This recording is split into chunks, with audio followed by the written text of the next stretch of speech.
Hi everyone, welcome back. Girl. Brooke, I always talk to you, but I want to talk directly to the audience right now. Do you have trouble feeling connected with others? Well, then sign up for my class, now live at the Costa Mesa Community Center. Tickets are free, but very expensive. You can find me at www.justbeingeileen.com/class. None of that is real. None of it is real. And if it was, I Mm. would sign up, Mm. just for the record. TikTok. It's any day now. Girl, I'm loving your hair tonight. It really looks great. Thank you. I'm giving you Maria Von Trapp. Julie Andrews. Oh my God. Page Boy. You so are. I have confidence in sunshine. I have confidence that spring will come again because you see, What you see, I have confidence in me. Penny is actively getting up. Oh Penny my is God. so unimpressed. Oh God. Penny is like, I was sleeping. I got dressed for this. She's so annoyed about it. She's actively leaving the crime scene. That honestly was like the biggest softball lesbian energy served of any of the musicals I watched as a child was I Have Confidence. Well, speaking of hostage situations, the Von Trapps, can we talk about it? Was she okay? Actually, this is literally a Von Trapp episode. Like, that's all we're talking about. The name Von Trapp, the metaphor of the trap, like all of it. All of it, all of it. Are Von Trapps gay? Yes, no, maybe so. The Obviously, question nobody wanted. Obviously, Kurt, he's incorrigible and very gay. Yeah. Mm. He was so sweet. Honestly, I know, they were such... All the children were just these, like, they were just waiting to burst out with their self-expression. Like, how could you not love them? They're so sweet. I can't tell you how many times I've told my current partner, who has never watched the musical or seen the movie Sound of Music, do you mean to tell me my children have been running around the countryside in old race? And my partner's like, I don't know what you're talking about. And I'm like, it's not for you. Yeah, and you're like, yes, and having a marvelous time. That's definitely a bingo square on the covered dish bingo game board. It absolutely is. Yeah. It absolutely is. Brooks Captain Von Trapp impression. I want you to have that military whistle and do like all of the complicated whistles that he does to call his children. Honestly, I'm just going to say it. It's a big house, and I don't think people needed to come for him so hard on the whistle. It's a big house, and he needs to know where they are. Brooke, you think you know somebody, but I think you might actually be a sociopath. I'm not sure. Okay, no. I know the whistle was actually like a really quick way for a symbol of how cold he was to his children, but standing alone, the whistle is not the problem. I'm team whistle. Cancel me if you want. Well, when your house is that big, how are you supposed to get a hold of people? We didn't have cell phones. That's what I'm saying. He couldn't WhatsApp them. Like, what are you supposed to fucking do? Yeah. You're supposed to get out your whistle. Also, he was like kind of a singer. He needed to protect his voice. Anyways. I love that. Not that this is a Sound of Music recap show, but I have one more question for you about Sound of Music. But it is now. But it is now. Which, if any, songs are you fast forwarding through? Because I got two. Oh, okay, wait. I got two. Okay, you have two songs you fast forward through. Yeah, guess what they are. Climb Every Mountain. Yeah. Mm-hmm. It's a rough one. Yeah. It's a rough one. Honestly, I really love the song. I mean, McDonald sure. does a beautiful version. Climb every mountain. You gotta warble. You have to warble. It's right at the edge of like every woman's worst part of their range. Yeah, yeah. It's like you're just like, and you're just like, we're gonna keep going. You know what I mean? Okay. Yeah. And then the second song, shit, is it Edelweiss? Yes, it is. Because it's similar tone. I was a child. I got bored. I was like, whatever. The fall of Austria. I don't give a shit. Right. I didn't know what was going on. I didn't understand the the metaphor for World War II and the Nazi occupation. I didn't get it yet. So I was just like, why are they all so sad? I was a dumb. And you're like, more 16, 17, less of this bullshit. Right. Like, Yeah. why did Liesl break up with him? Did she not like his personality? He is kind of a dud, if I can be totally frank. Rolf, yeah. Rolf doesn't bring any girls to the yard. I was never impressed with Rolf as a character or an actor. Anyways, we need to move on. All right, we do need to move on. So hostage situations. Girl, when do you... You, audience, are in a hostage situation right now. You are now understanding and sharing our problem. So, girl, when are you trapped in a social situation that you really want to get out of, but you just can't? Girl, oh my God. So I learned the best way to escape a hostage situation socially from none other than my dad. And my dad is an absolute pro. And he taught us really the guerrilla warfare art of escaping a situation you don't want to be in by abandoning those you love. And oh my God, totally. So we would be in social situations and I'm just gonna leave. No. Oh my God, Penny really wants to leave. We talked about Sound of Music too much. Go ahead. Oh my God, we've already alienated half of our audience. I think we lost my dad with the Sound of Music talk, and now we're gonna lose Joseph. So like we gotta keep it together because. Well, we'll get him back. So my dad, when we were kids, if we were like at a party, and we had this uncle that like absolutely was a terrifying creep, but not in the terrifying creep way where you like needed to file charges. He was just super annoying and super creepy. So if my dad was talking to him, my dad would be like, and he'd be like, oh, I need a refill. And he would just leave. And he was so good at it. He taught us how to do it. Wow. And we would be stuck with whoever. And he was just like every person for themselves, but he said every man for themselves because it was the 80s. And that's what you did. It was the Roseanne show. And you just say, I need a break. And then you just leave set and you never come back.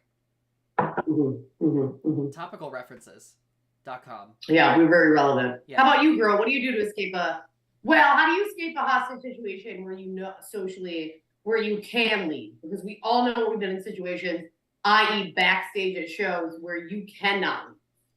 Well, put a pin in that because yeah, I do want to talk about backstage, but or just shows in general, staying at the show.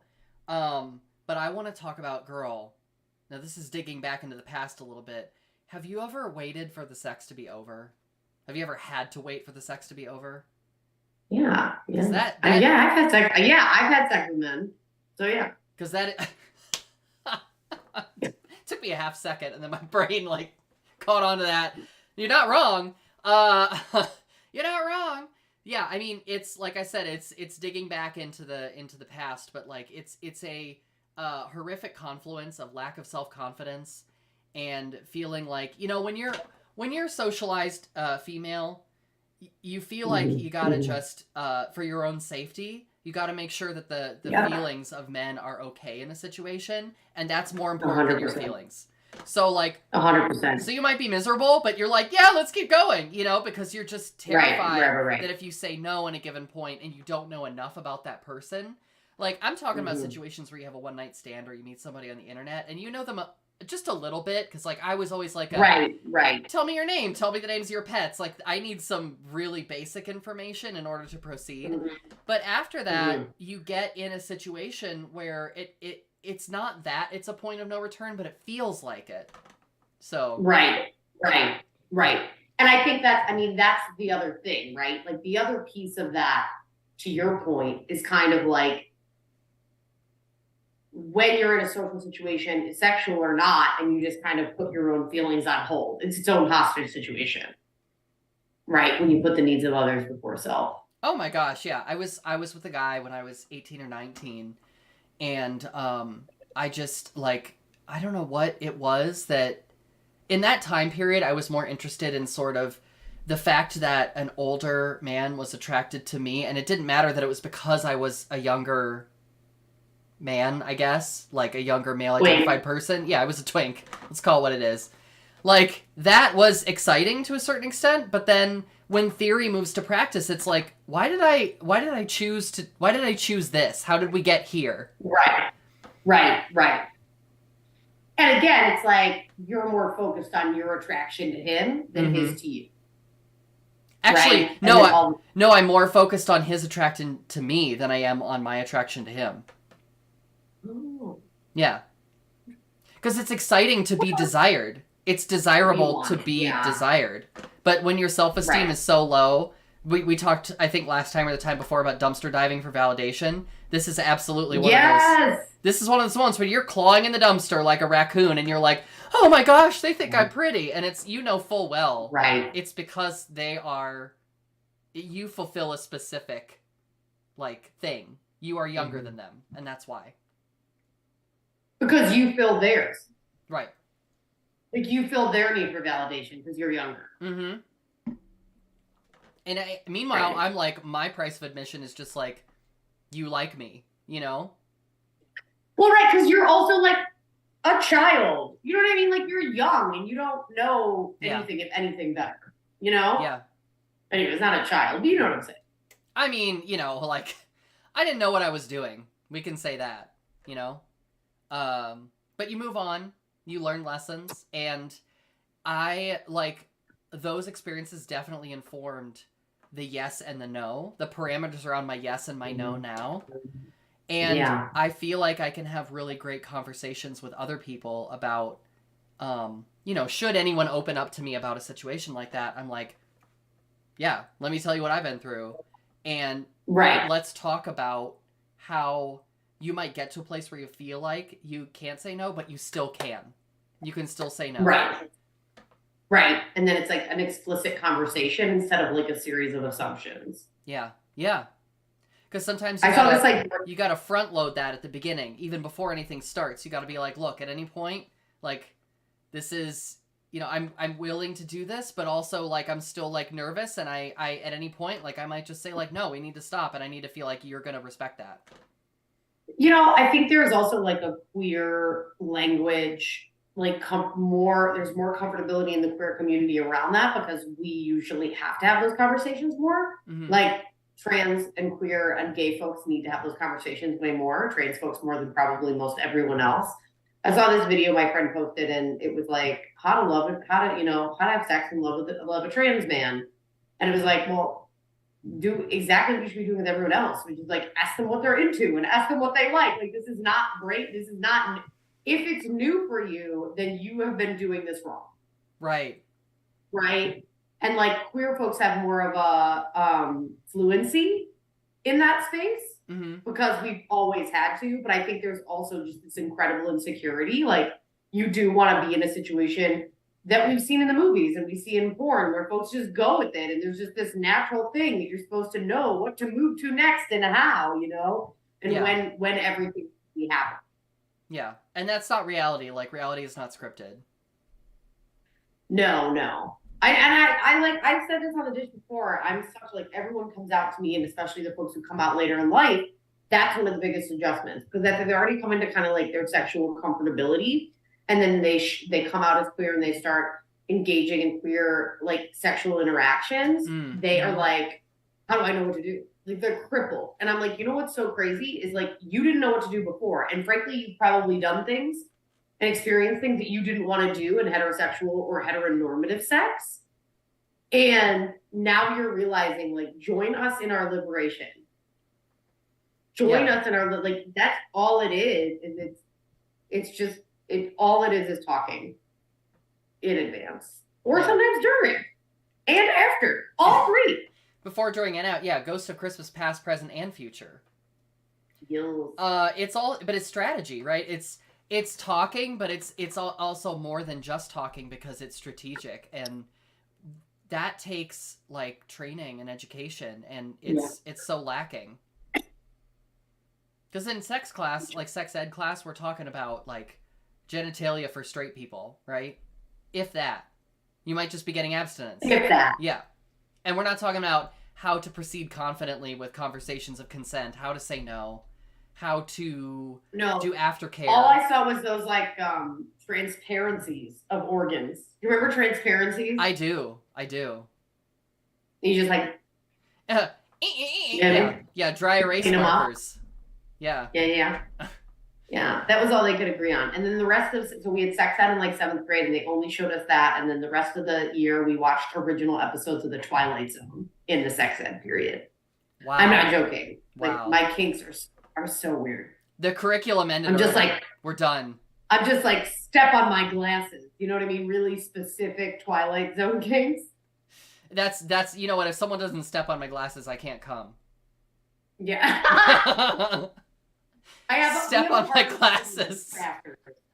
Yes. Oh my god. That's so funny. Oh my god. But put down Tart Anyway, first. So, obviously. Hostage situation backstage. Girl. Okay, so this may be a sub dish. Like, we may have to do another week on this. But here's the thing. For those of you who aren't performers, my condolences. But for those who are performers, feel free to get in the chat. No.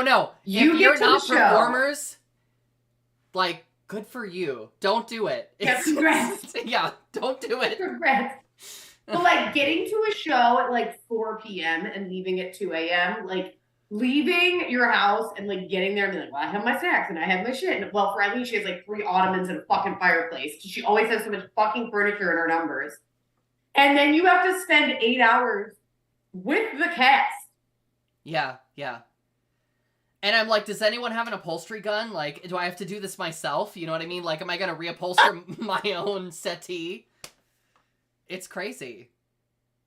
You know what it is? It's really bush league, so. Yeah, it's actually irresponsible of everyone else.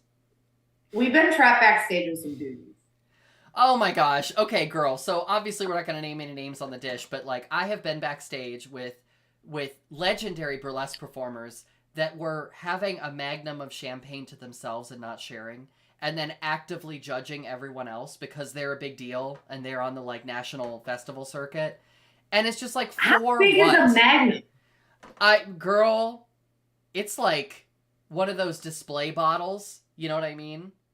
I don't know how big it is. No. Yeah, but it's not cute to have like a 20-gallon bottle of champagne backstage, you know? And she didn't offer it to anybody? No, she just like, I think someone got it for her and she was backstage and she was just like sipping off of it. Like someone was like, I think there was a little spigot on it or something. She's pouring it into her glass and then just like not talking to anyone else. And you know, the look on your face is absolutely accurate because it's just like, what a great moment to connect with other people backstage, you know? Also, yeah, everyone has a glass of champagne. Like, this is my goodwill, whatever. Yeah. And like, I don't know, also as a burlesque performer or a comedian, I don't want to drink all of that. Yeah. And go on stage. Yeah. Like, it's also like, please, someone drink some of it. You know what I mean? Yes. Oh, something else. I've been at shows backstage where someone was complaining about a person that they had talked to that week, and then that person called them on the phone, and they had a shouting match at like the dressing room mirror, in front of God and everyone, right in front of me and my salad, and it was just like, what do you do, right? Because it's none of your business, but also people are sort of like, do I try to calm her down? Do I get involved at all? But also it's like the audience can definitely hear all of this. Oh my God. And they're going to think there's an actual fist fight backstage. Right. Between performers. Yeah. But then also like, so to the staff's credit, I think it was one of the bar backs, or it wasn't a bartender, but it was a bar back, came downstairs and was like, hi, you know what I mean? Like, can I help with anything? That's awesome. Yeah, like what were they gonna do? I don't remember any security staff to speak of that were around, and like, wow. In this day and age, you got to, right? You have to have someone working security. Please. Yeah. Please and thank you. I love the hostage situations backstage when exes are on the same show. Oh my gosh. Oh, and I have a story, but it's gonna reveal. I have a story, but it's gonna reveal who it is just by like to you. I don't know if anyone else is gonna know. Please tell your story first, and then I'm gonna get into it. No, I don't even have a story. Get into it. It could be the same story. We don't know. Anyways, go ahead. Were you there for the wedding show at Wall Street Nightclub?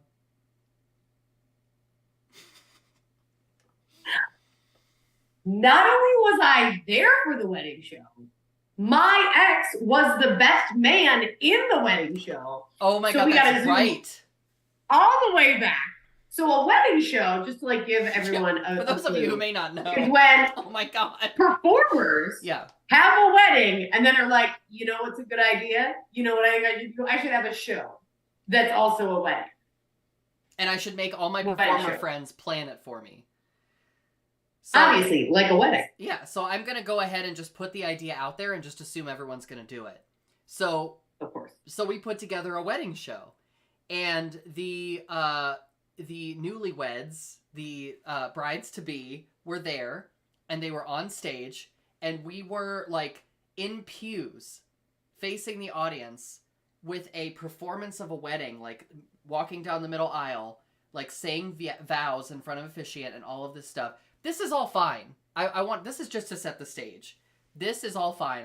By the way, I want to say, because as a performer, like, on one level, I love this idea. You know what I mean? It's like, right. let's make a spectacle out of it. But it's not something that you really want to dump onto like your troupe to just like make it happen for you.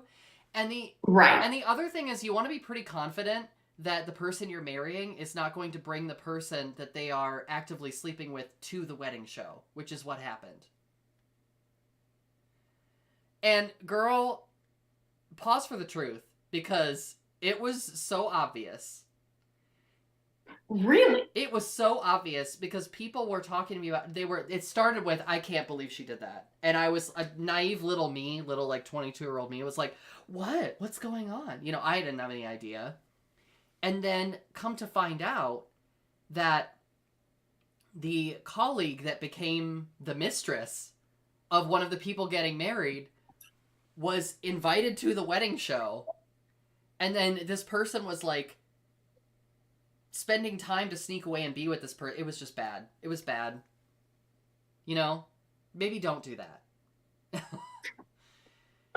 Generally think you shouldn't bring anyone you're cheating on your fiance with to your wedding. And that is a hill I will die on. Pretty significant hill. Yeah.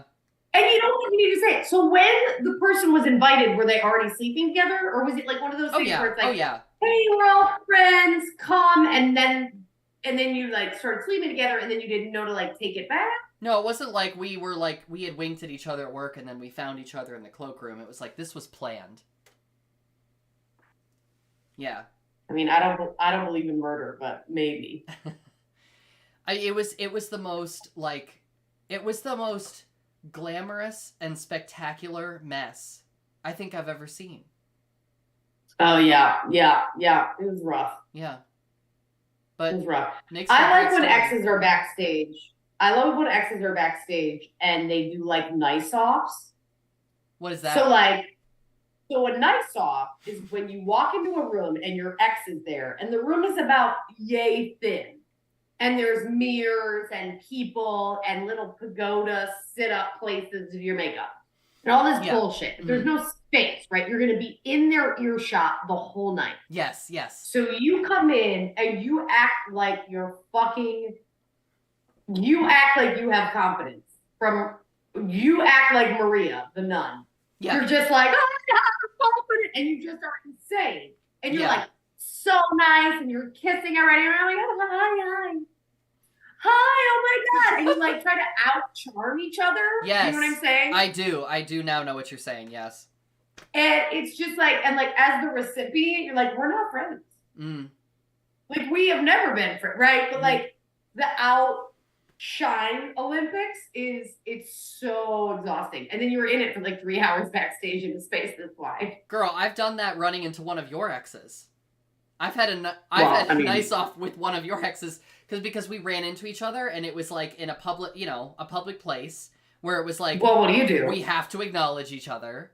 And then it was just like, is anyone going to, we both conceded nothing, but there was sort of like this sort of like electric magnetic field, you know? Yeah. And it was just like, well, it was great to see you. And they were like, is it? No yes. way. And they said, is it? And I said, yeah. It's been a long time. It's been like, what, 4 months since I've seen you? Like, how have you been? And just like, in that moment, like, girl, that's my element. That's my I'm like, Yeah. I'm like, yeah, tell me about it. Is everything good? I don't remember this story, so we will have to get the identity of this ex off the air. I actually don't think I told you about it, but more on that offline. I love that. Is it? Is it the one I had to get the restraining order against?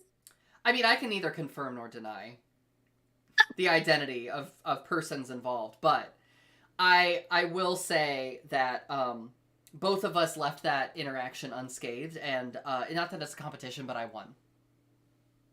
I mean, it absolutely is, and you surely won. What are my bangs doing? There we go.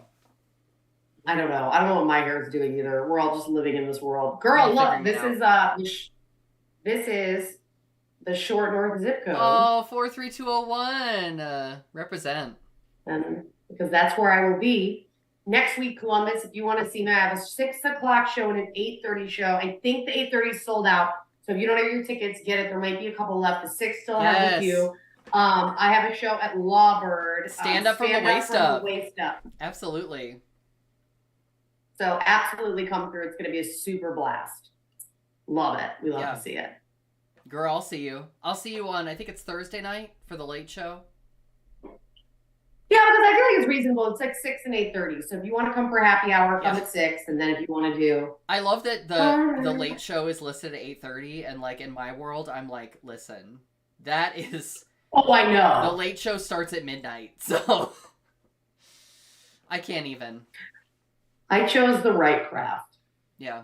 I was up the first night of the year. I was up until 4:30 a.m.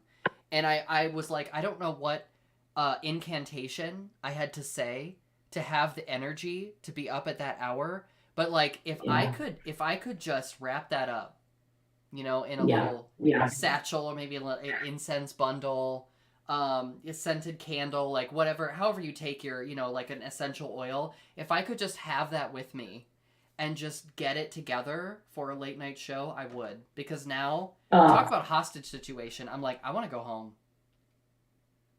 Girl, I have a show. Oh, I have a show in Miami Thursday, March 23rd, if you want to come through. And I'll be in Wilton Manors in Fort Lauderdale March 25th. It's my dad's birthday, yay. But I love this show I'm doing on Thursday, March 23rd. It's at Savage Labs. So if you want to come through in Miami, come through.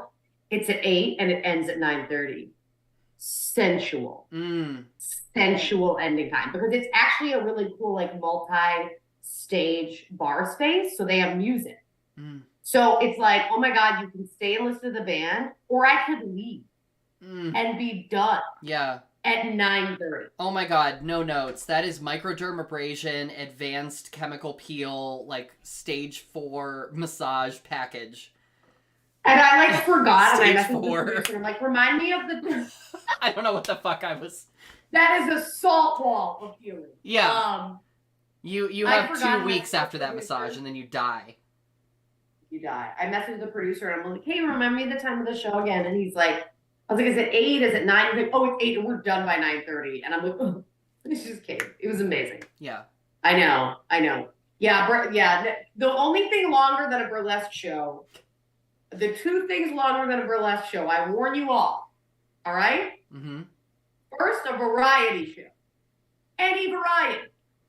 Because here's the problem. They don't, when people book a variety show, except for Angie and Doug, shouts to Angie and Doug, they ran a really good variety show at Shrunken Head for a number of years. Tight shit. But any other variety show, they don't understand how different acts take different lengths.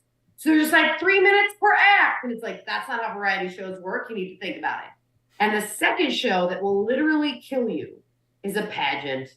Oh, listen, I'm on the same page with you. Speaking of hostage situation. Yeah, I don't even know if we have time to cover it tonight, but pageants, competitions, it's just, I mean, you are running on adrenaline for 4 to 5 hours, maybe 6, depending on what's going on.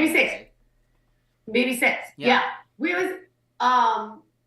There was a drag king we went to see in a performance of a pageant at Access, and it started at 6, and it was still going at midnight. Yeah.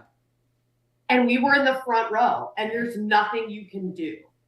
Like, it was a great show. Yeah, of course. It's just 4 hours too long. Yes, yes, exactly. And everyone's giving their all. I haven't been in a pageant, like I haven't competed, but I've been backstage for someone else's talent package.